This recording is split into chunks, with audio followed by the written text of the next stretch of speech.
Trust is choosing to make something important to you vulnerable to the actions of someone else, writes Charles Feltman. It could be your heart, it could be money, your good name, even your sense of happiness or well-being.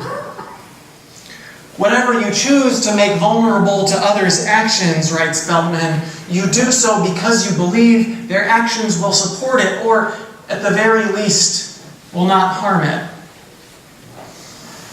Some of us extend trust to other people easily, almost automatically, and only take it away when trust has been broken. Whereas some of us extend trust only after someone has demonstrated their trustworthiness. Seneca the Younger, in that reading, counsels his nephew Lucilius that the healthiest path is somewhere in the middle.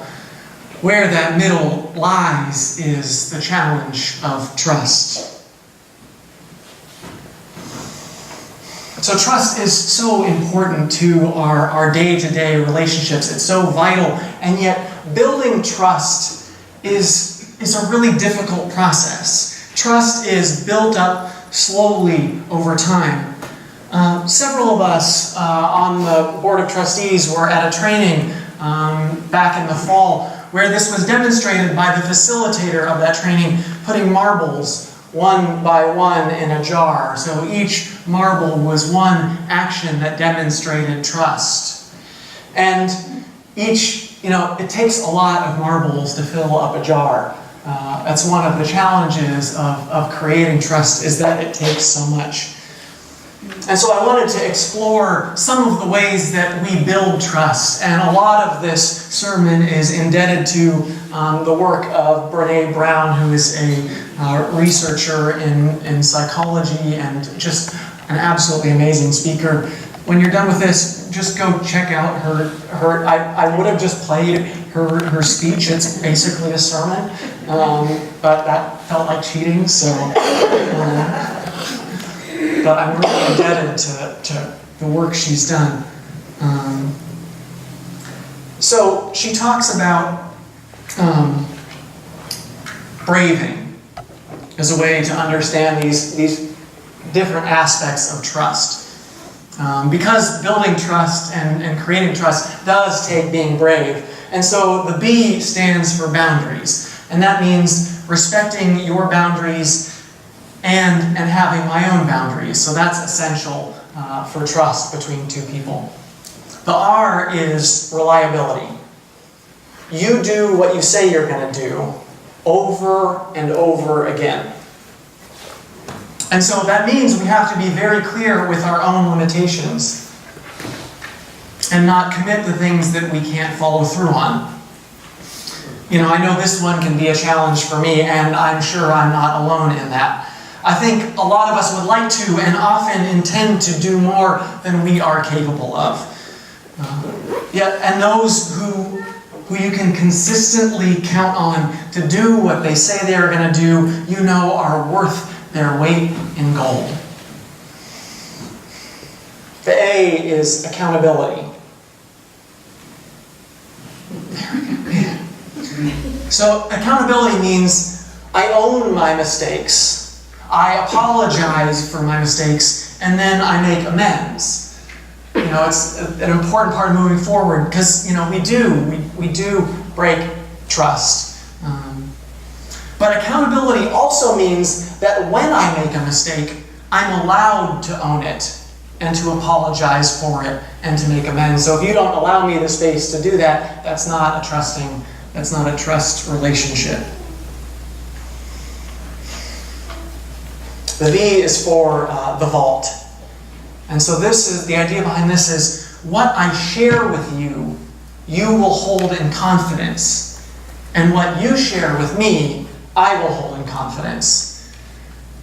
But as Brown points out, what we don't often understand is the other side of the vault. So say you're having a conversation with a close friend and they tell you some gossip about another friend.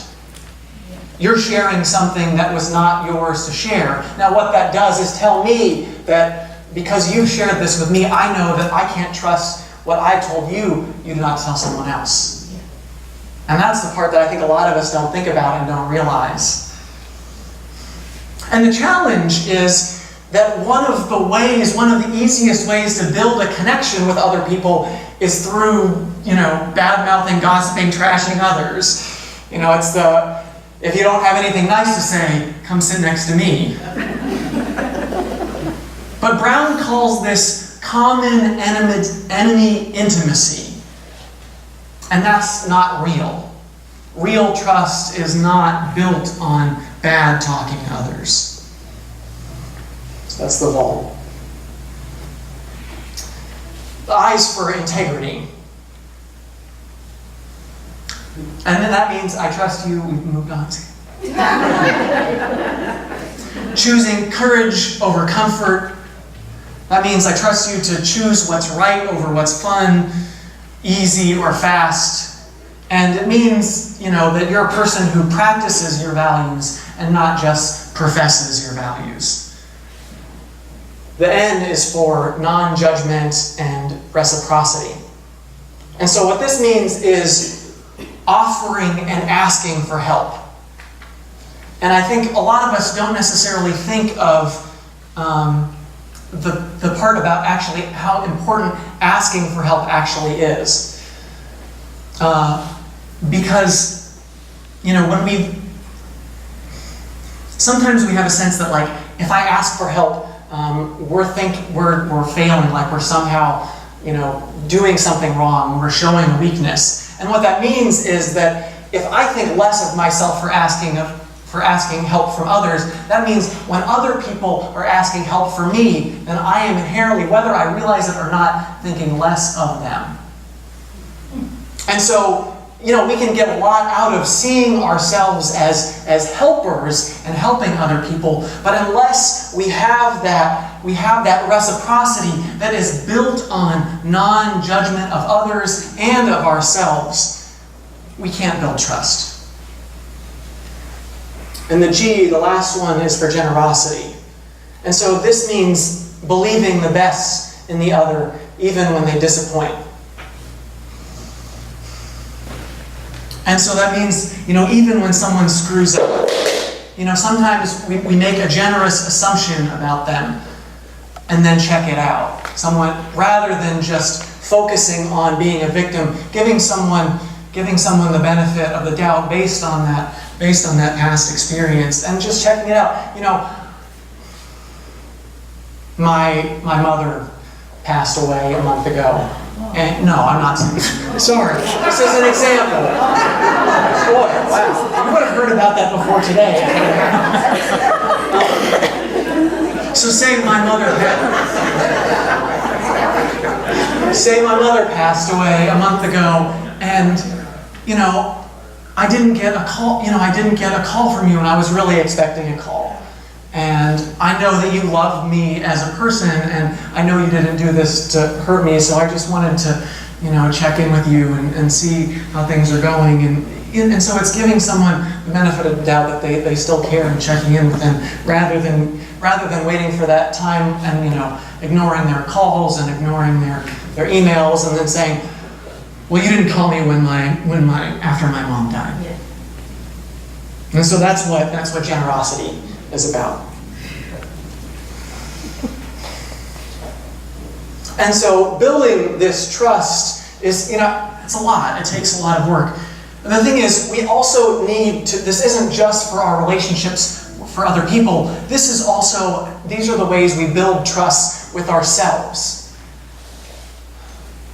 If we can't be generous with ourselves, if we know we can't hold good boundaries, if we can't see ourselves as reliable, and being able to,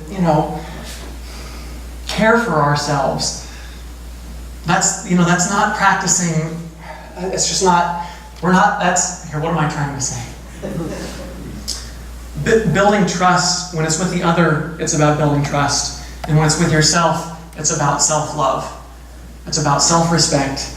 It's about counting on myself. A lot of us have this feeling that we can't trust myself. And we can't expect from others what we don't give to ourselves. So if we can't trust ourselves, how can we expect others to trust us?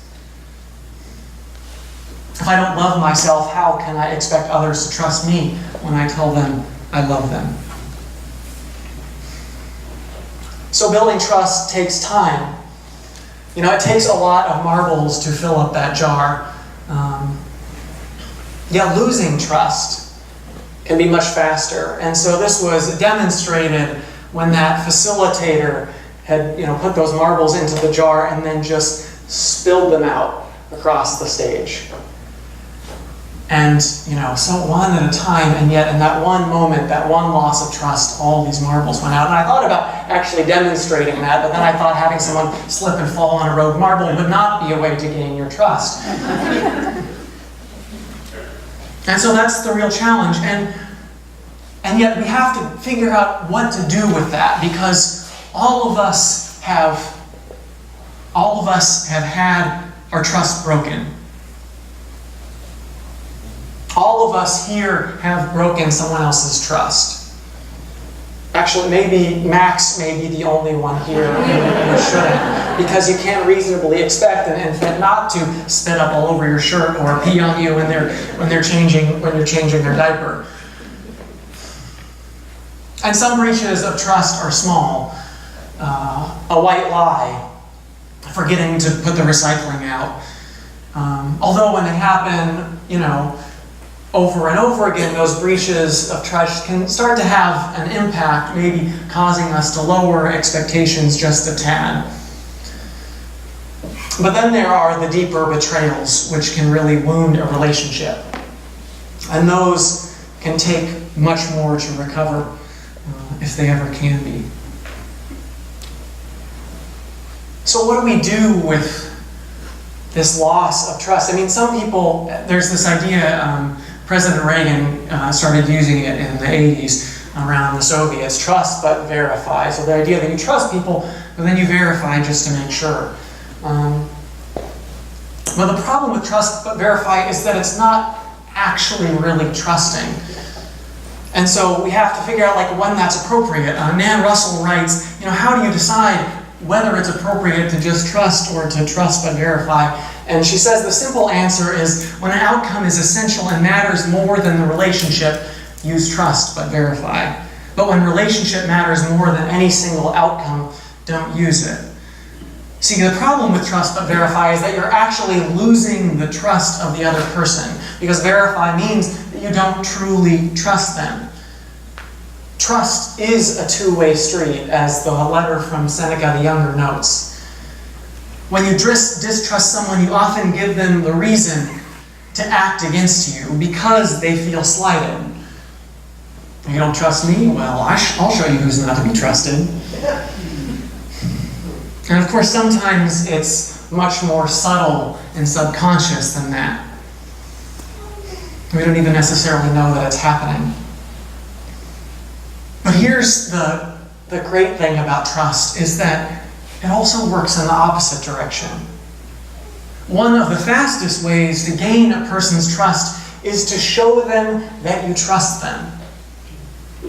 Think about it. Have you ever been out in a public place and said to a stranger, or had a stranger ask you, hey, can you watch my bag and make sure nobody takes it while I go to the bathroom? By demonstrating that trust in that person, you've actually made them more trustworthy. Now, that doesn't mean that certain people wouldn't wait until you're out of sight and then grab the bag and book it. But by far, the typical person will experience some reactions in their brain that makes them feel more bonded to you because you trusted them, even if they're a complete stranger. Now, in fact, most con artists know this fact well and will use that against you. Before they try to get you with their scam, most con artists will probably do something to demonstrate that they trust you, because they know that if you think they trust you, you will be more likely to trust them. So I hope you don't use that little bit of wisdom for nefarious ill. I trust you. I trust you on that one, which is why I shared that anecdote.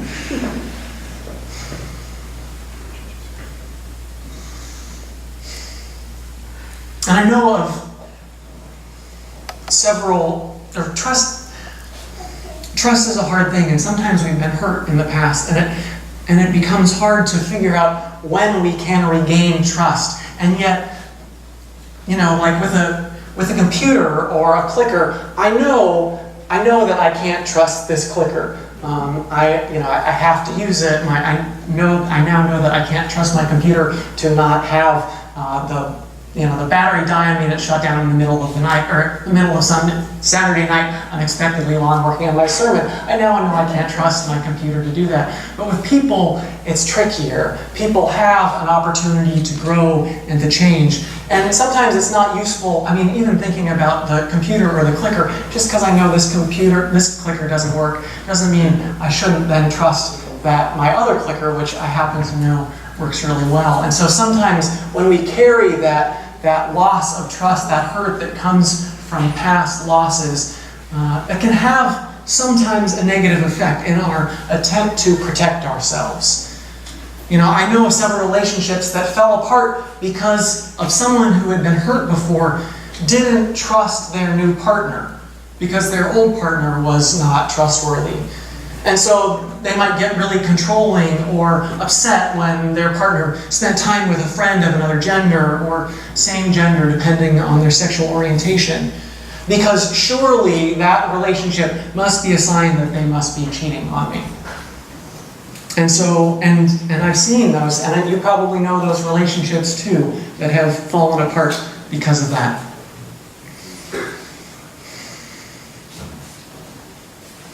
So sometimes we have been hurt by others so much that it becomes hard to trust. And no one is owed your trust. There may be certain people who you simply can't trust anymore. They may have had one too many chances and just not shown that they're willing to make a change, or they've caused too much hurt. Sometimes this lack of trust is rooted in our childhood. Kids are just learning trust. They have to learn that when you go away, whether it's leaving the room during the nap for an infant, or if you have to go away for several days because of work, or when you drop them off at school, that you will come back into the room, that you will return from the trip, that you'll pick them up at the end of the day. These are all experiences that I've had with my kid, and I know that one time isn't enough. You have to do it over and over and over again until they trust it.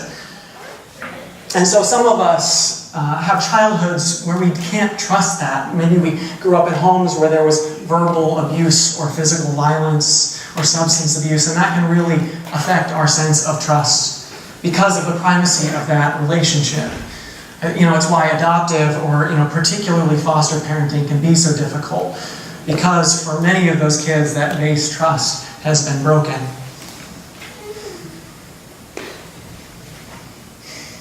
It's why we need this loss of trust, why we crave communities where we can find trust, where we can feel safe, feel held. And people want to trust each other in a community like this. We are, after all, people who, while holding varied beliefs, share common values, aren't we? And because doesn't everyone who comes here want to be a better person? And so we tend to be more trusting here in communities like this one, yet we also know that we can lose trust here. And that's why sometimes it can hurt so much more. Because isn't this a place where I'm supposed to be able to feel safe, to be held, so that loss can feel more acute, more painful? Yet choosing to go through life without trust isn't really a life worth living. So how can we find trust again? I think perhaps we can turn to our Unitarian forebears to look for the good in all people. As the Reverend Ralph N. Helverson writes, we have religion when we look upon people with all their failings and still find in them good. This may not mean we owe them our trust again, but it means giving them the possibility to rebuild trust. Or perhaps we might learn something from our Universalist forebears who believed that God wouldn't damn people to hell for all of eternity. I mean, why would an all-powerful God create humans and then make us suffer for eternity? So that meant God always offers second chances.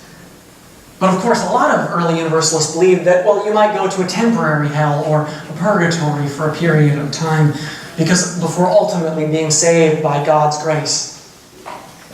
Which means that there are still consequences for our actions.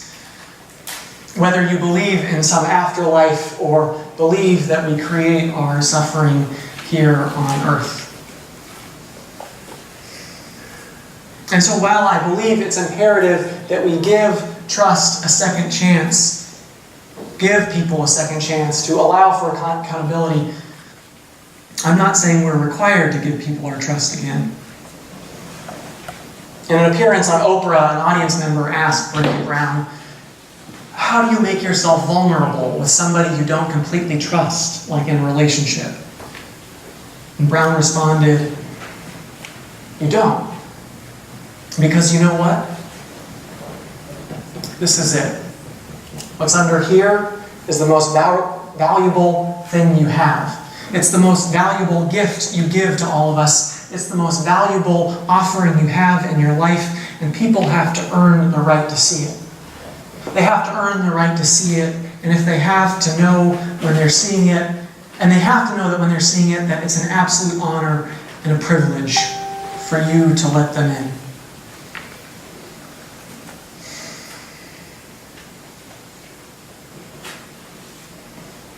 And so it can be hard with this loss of trust, and yet needing to trust again to find this balance.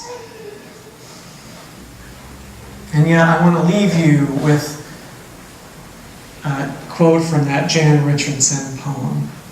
Because even when we've lost trust, Jan reminds us that it's as if a broken heart knows the only cure for love is more of it.